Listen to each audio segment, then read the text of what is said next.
क़िबला और इसकी अहमियत क्या है, जानेंगे हम इस वीडियो में। सलाम अलैकुम नाज़रीन, जिस आयत को आज हम समझेंगे वो है सूरह अल बकरा आयत नंबर 145। मैं उम्मीद करता हूँ कि आप इसे गौर से सुनेंगे और अपनी जिंदगी को कुरान के मुताबिक गुजारने की कोशिश करेंगे, क्योंकि कुरान अल्लाह ताला की तरफ से नाज़िल करदा तमाम इंसानों के लिए एक मुकम्मल ज़ाब्ता हयात है, और इस ज़ाब्ता हयात को समझने के लिए गैरुल्लाह की बैसाखी की जरूरत नहीं है, क्योंकि इंसानों का जो मालिक है, जो इंसानों का क्रिएटर है, वो इंसानों के बारे में बेहतर जानता है कि इनकी नीड्स एंड वांट्स क्या हैं।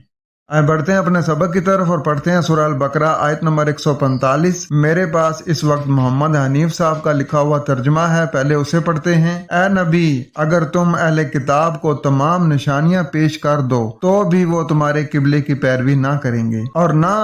तुम उनके किबले को मानने वाले हो, और ना वो आपस में एक दूसरे के किबले को मानने वाले हैं। और ए नबी, अगर इल्म आ जाने के बाद भी तुमने उनकी ख्वाहिश नफ्स की पैरवी की तो तुम जालिमों में से हो जाओगे। आइए देखते हैं कि यहाँ बात क्या हो रही है। वाला इन आतईतल्लज़ीना ऊतुल किताब, और अगर तुम दो उन लोगों को जिन्हें अल किताब दी गई है, बिकुल्ली आयातिन, हर एक आयत को, मा तबियु किबलता का, नहीं वो पीछे चलेंगे जो तुमसे सामने आ रहा है। वो कहेंगे जो हमारे बाप दादा, जो हमारे अमीर, जो हमारे पीर, जो उन्होंने समझ रखा है, हम भी उसी को फॉलो करेंगे। तुम तो आज नए आ गए हो नया तर्जमा लेकर, यानी जो पहले तर्जमे हुए हैं हम तो उन्हीं को फॉलो करेंगे, तुम्हारी बात हम क्यों सुने। वमा अंता बिताब इन किबलाता हूँ, और नहीं हो तुम इत्बा करने को जो उनके सामने है, क्योंकि वो तो जिस तर्जमे को समझते हैं वो तो रवायतों की रूह से समझते हैं ना, शान नजूल की रूह से समझते हैं। वमा बाज़ुहुम बिताब इन किबलाता बाज, और नहीं उनके बाज इत्बा करने को सामने बाज के,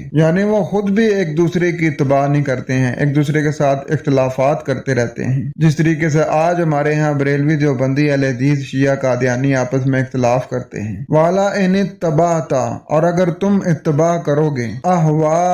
अहुम, उनकी ख्वाहिशात की, मिम बादी, उसके बाद से, मा जा आका मिनल इल्म, जो तुम्हारे पास खास इल्म से आ गया, और खास इल्म जो है वो अल्लाह ताला की किताब में है। इन्ना का इज़ल्ला मिनज़ ज़ालिमीन, तो बेशक तुम जरूर जालिमों में से होगे। इस आयत में जो बहुत वाज़ेह पैगाम है, और अगर तुम उन लोगों को जिन्हें अल किताब दी गई है एक एक आयत करके भी दो जो तुमसे पहले इत्बा कर रहे हैं, और जो तुम उनके पहले से इत्बा करने पर हो, और जो उनके बाज में से पहले से इत्बा करने को हैं, यानी उनके जो बाज थे पहले से वो कुछ ना कुछ तो जानते थे ना, और अगर तुम उसके बाद भी के अल इल्म से जो तुम्हारे पास आ गया उनकी ख्वाहिशात की इत्बा